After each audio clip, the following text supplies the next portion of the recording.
Hai bosku, selamat datang di channel Kanime.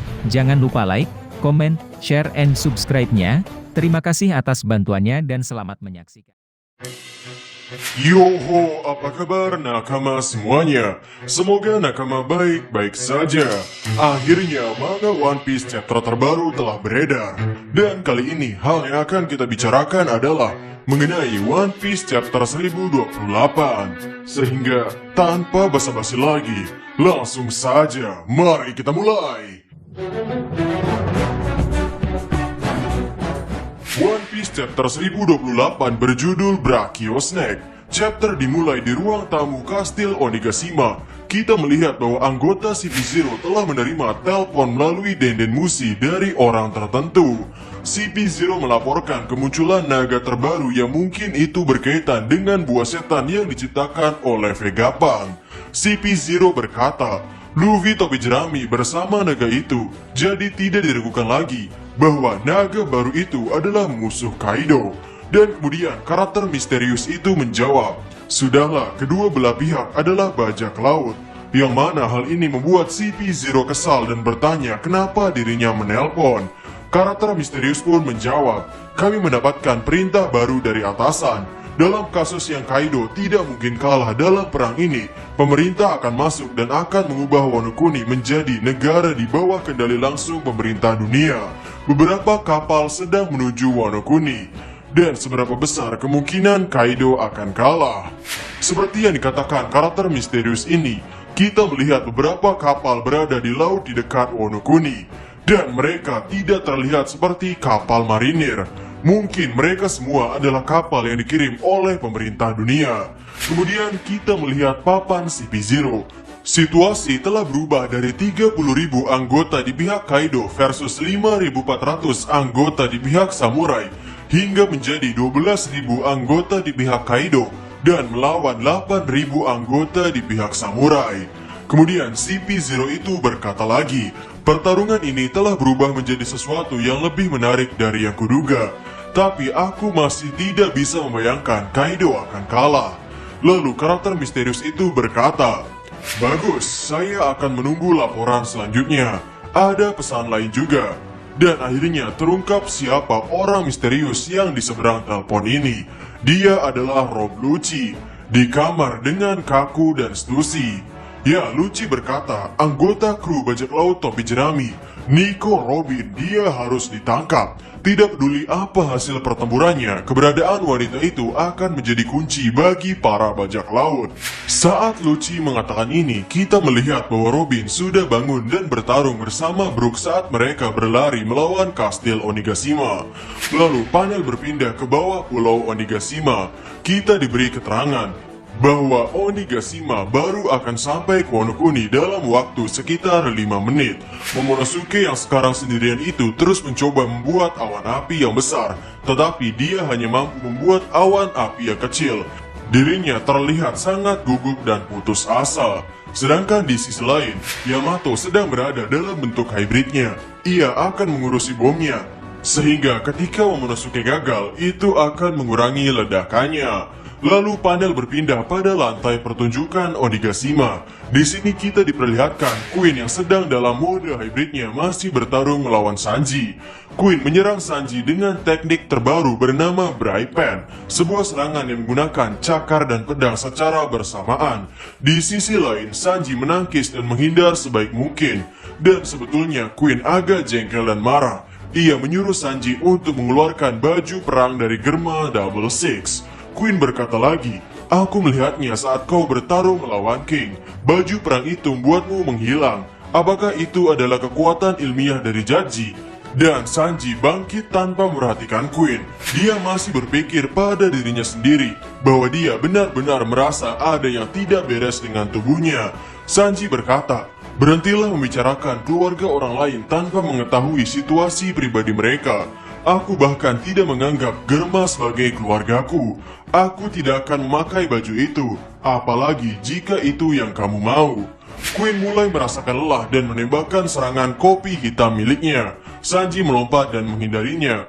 Kemudian menyerang Queen dengan teknik Diable Jumbo miliknya yang membakar perut Queen dan membuatnya terbang. Queen berdiri dan berubah menjadi bentuk binatangnya. Sanji bertanya-tanya apa yang harus dia lakukan untuk merusak Queen karena dinosaurus sangat tangguh. Queen berkata, "Itu tenangan yang bagus. Baiklah, izinkan aku menunjukkan kepada kamu kekuatan sebenarnya dari dinosaurus tanpa modifikasi.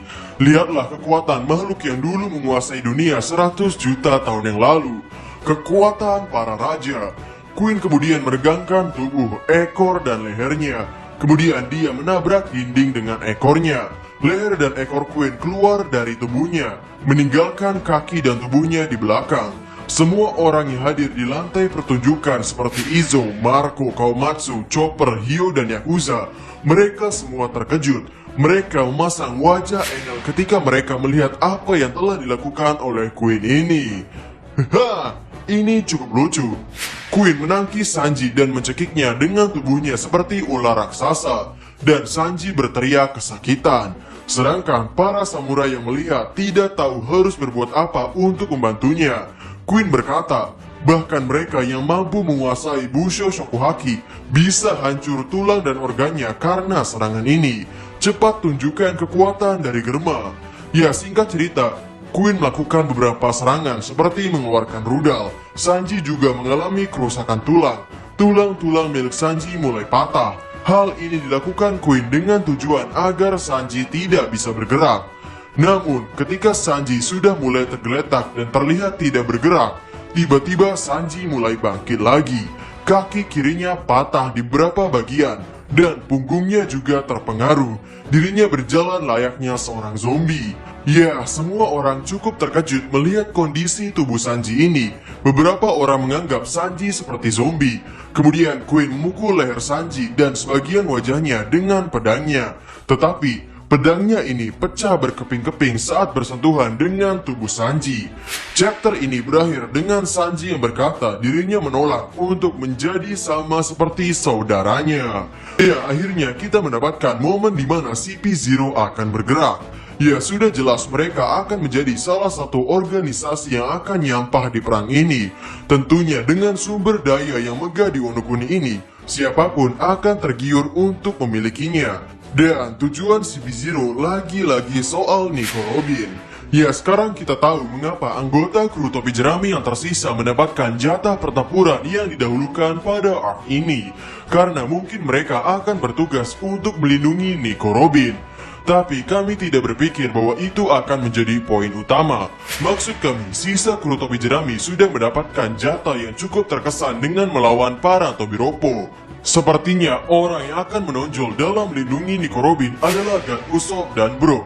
Usopp, ia akan begitu menonjol di hadapan pemerintah dunia, sehingga nanti meski dirinya tidak mendapatkan jatah untuk mengalahkan anggota Tobiropo, ia tetap akan mendapatkan nilai plus dalam penambahan bounty.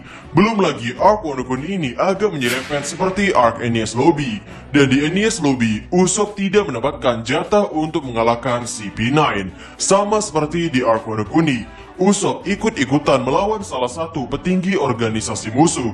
Seperti di Enies Lobby, Usopp harus menjadi tangan untuk Zoro ketika melawan Kaku. Sedangkan di Wano Kuni, Usopp harus ikut-ikutan dalam proses kejar-kejaran melawan Pejuan serta ulti. Justru, momen yang membuat Usopp menonjol dan mendapatkan bounty bukanlah ketika melawan CP9, tetapi ketika dirinya membakar bendera pemerintah dunia. Ya, mungkin ini akan menjadi momen yang sama pada arc Wano Kuni. Akan ada aksi dari Usopp dalam melawan pemerintah dunia yang akan mengejutkan kita semua.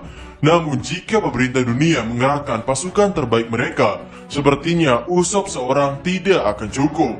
Selanjutnya mungkin ada nakama yang memikirkan pertanyaan yang sama seperti kami, yakni jika memang Wano Kuni bisa bebas dan Wano Kuni ingin terhubung dengan dunia luar, kira-kira bagaimana caranya Wano Kuni melindungi wilayahnya sendiri? Kami kepikiran, bisa saja Yamato mengurungkan niatnya untuk mengarungi lautan demi melindungi Wano Kuni. Mungkin Yamato akan menebus dosa ayahnya yang menjajah negeri Wano Kuni selama 20 tahun dengan cara menjadi pelindung negeri Wano Kuni ini. Tapi, hal itu rasanya aneh jika Yamato sampai repot-repot untuk meninggalkan mimpinya yang sudah ia tunggu-tunggu sejak lama.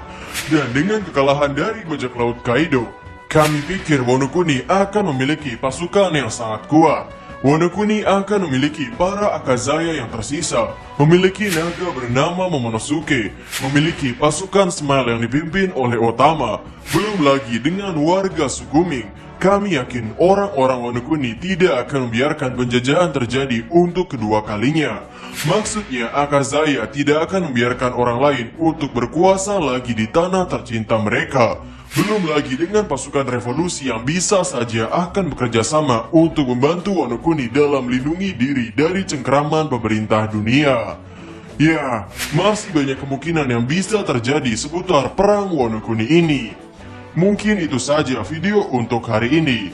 Sehingga, bagaimana menurut nakama semuanya?